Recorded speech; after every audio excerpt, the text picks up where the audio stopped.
Hi friends, అందరూ బాగున్నారా? నేను బాగున్నాండి. మీరు అందరూ బాగుండాలని మనస్ఫూర్తి కోరుకుంటున్నాను. ఇది చూసారా, ఈరోజు కూర బీరకాయ పచ్చెనపప్పు వేసి ముద్ద కూర చేస్తున్నాను అండి. చాలా బాగుంటుంది. మీరు కూడా ఒకసారి ట్రై చేసి చూడండి. మేము ఎలా చేసుకుంటాము.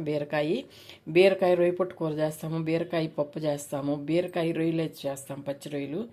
అలాగే బీరకాయ పచ్చెనపప్పు కూర కూడా చేస్తామండి మేము. చాలా బాగుంటుంది. దానిలోకి ఇది పచ్చెనపప్పు, ఎర్రగడ్డలు, టమాటాలు. ఇప్పుడు పాన్ పెట్టుకుంటాము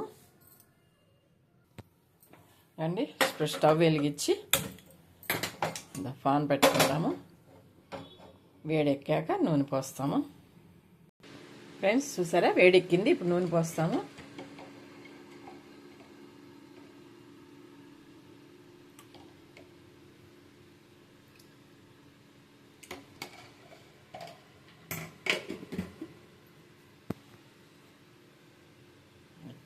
నూనె వేడెక్కుతుంది.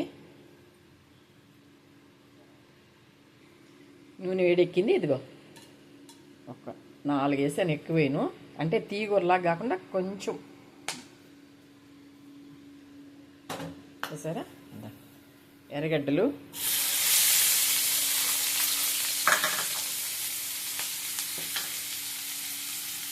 బాగా ఎర్రదాలుగా కావాలి. ఎర్రగడ్డ బాగా మగ్గాలి. ఎర్రగడ్డ ఎర్రదారుగా రావాలి, గోల్డ్ కలర్ లాగా. చూసారా,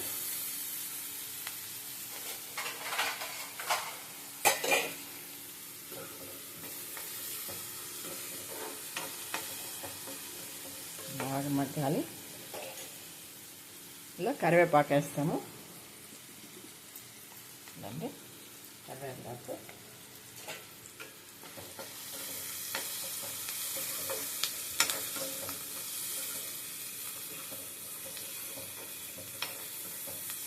బాగా మక్కనిద్దాము.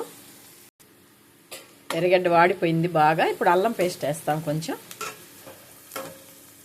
వేస్తాము, ఎందుకంటే ఇది ఎక్కువ మసాలా కూర కాదు కదా.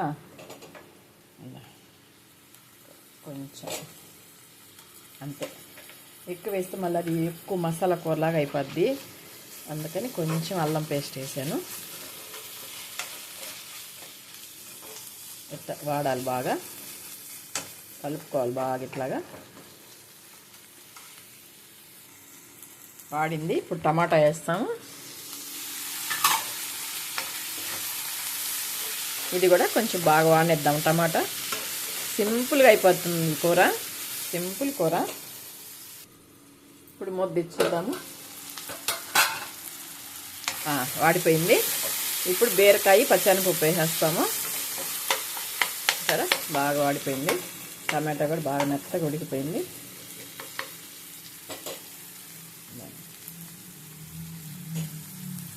బీరకాయ సన్న ముక్కలు కాకుండా కొంచెం పెద్దవి కోసాను అనమాట.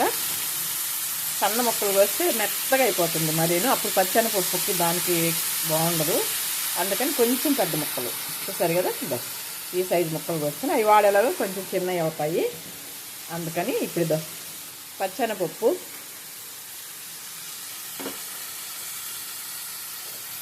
చూసారా, పచ్చెనపప్పు వేసాను. కొంచెం అటు కలుపుకుంటాము. ఇట్లాగా అంతా కలుపుకోవాలి. అల్లం పేస్ట్ ఉంది కదా, కొంచెం మసాలాలో ఇలా కానీ అల్లం పేస్ట్లో కానీ కొంచెం వాడితే అప్పుడు బీరకాయకి కూడా అల్లం పేస్టు ఆ ఫ్లేవర్ అనేది వస్తుంది, బాగుంటుంది. ఒక్కరు మూత పెడదాం. కలిపేసాం కదా, ఇప్పుడు మూత పెట్టేస్తాము. అంతే, ఒక 5 నిమిషాలు అల్లం పేస్ట్లో ఉడకనిద్దాము. బీరకాయ పచ్చెనపప్పు చూసారు కదా, చాలా బాగుంటుంది. ఇది చపాతీలకి బాగుంటుంది. ఇంకా మూత పెడదాము. మూత తీసి చూద్దాం ఎలాగుందో. చూసారా, బాగా వాడి కొంచెం వాటర్ వచ్చాయి కదా, అప్పుడు మసాలా దానికి బాగా అల్లం పేస్టు అది బాగా పడి ఉంటుంది. ఇప్పుడు ఉప్పు, కారం, పసుపు వేసుకుంటాం. చూడండి, ఉప్పు, కొంచెం పసుపు. ఇప్పుడు దీనిలో కొంచెం కారం, ఎక్కువ పట్టదు, కొంచెం కారం అంతే.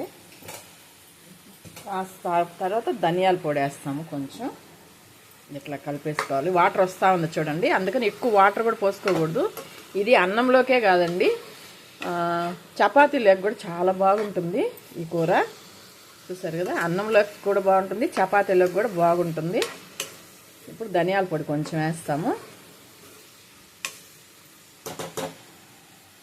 ధనియాల పొడి వేస్తాము. చూసారు కదా, బాగుంది కదా. ఇప్పుడు ధనియాల పొడి వేద్దాము. కొంచెం చాలు, ఎక్కువ వద్దు. కలిపేసుకొని ఇప్పుడు ఆల్రెడీ వాటర్ వచ్చేసాయి కదా, వాటర్ వచ్చేసాయి, ఉడికిపోతూ ఉంది. ఆ వాసన మాత్రం మంచిగా వస్తుందండి. పచ్చెనపప్పు బీరకాయ వాసన. అల్లం పేస్ట్ వేసాం కదా, వాసన బాగా వస్తుంది కమ్మగా. ఇప్పుడు వాటర్ పోసుకుంటాం మితంగా. చూసారు కదా, కొంచెం వాటర్ పోసుకుంటాం. కొంచెం వాటర్, ఆల్రెడీ బీరకాయలు వాటర్ వస్తుంది, అందుకని కొంచెం చాలు. ఇప్పుడు అంతా కలుపుకునేద్దాము బాగా. చూసారు కదా, చాలా బాగుంటుందండి కూర. బీరకాయ పచ్చెనపప్పు మేము ఇలా చేసుకుంటాము. చాలామంది చాలా రకాలుగా చేసుకుంటారు, కానీ నేనైతే ఇట్లాగే చేస్తాను. ఇట్లాగే పచ్చెనపప్పు వంకాయ కూర కూడా చాలా బాగుంటుందండి. వంకాయ పచ్చెనపప్పు కూడా చేస్తాను నేను, అది కూడా చాలా బాగుంటుంది. సరిపోయింది కదా, ఒక్కసారి ఉప్పు చూస్తాము.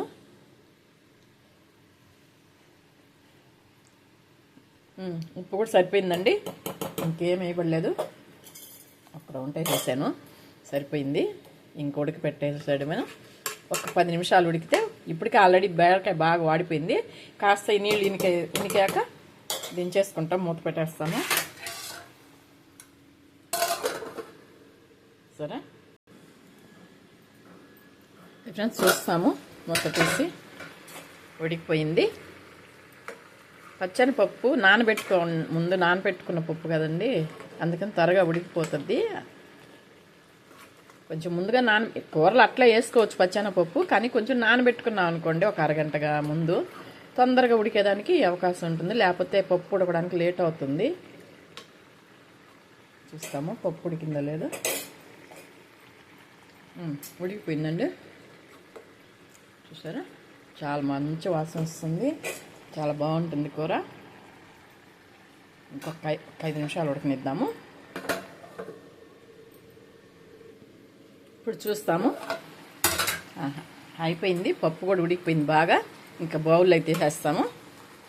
చూడండి, చాలా బాగుంటుంది. బౌల్లో తీసేస్తాము ఇప్పుడు. హై ఫ్రెండ్స్, చూసారా, అయిపోయింది. బౌల్లో తీసేసాం. చూడండి ఎంత బాగుందో. బీరకాయ పచ్చెనపప్పు కూర అంటారు దీన్ని, కలుజు కూర అంటాం. ఇది కలుపుకోవటానికి చూసారా, అన్నం లేక చాలా బాగుంటుంది. దీనిలోకి అప్పడాలు వేపుకున్నా నంచుకొని బాగుంటుంది, లేదా కోడిగుడ్డు ఆమ్లెట్ వేసుకున్నా సరే తినేయచ్చు, చాలా బాగుంటుందండి. చూసారు కదా అండి, బీరకాయ పచ్చెనపప్పు కూర చాలా బాగుంటుంది. పిల్లలు కూడా చాలా బాగా ఇష్టంగా తింటారు, ఎందుకంటే పప్పు ఉంది కదా, చాలా బాగుంటుంది. టేస్ట్ కూడా చాలా బాగుంటుందండి. మీరు కూడా ఒకసారి ఇలా ట్రై చేసి చూడండి. ఎంతోమంది బీరకాయతో ఎన్నో రకాలు చేస్తుంటారు, మేమైతే ఇలా చేసుకుంటాము. ఈ వీడియోని మీకు నచ్చినట్టయితే లైక్ చేయండి, షేర్ చేయండి, సబ్స్క్రైబ్ చేయండి. ఉంటాను. చూసారు కదా, ప్లీజ్ సబ్స్క్రైబ్ చేయండి.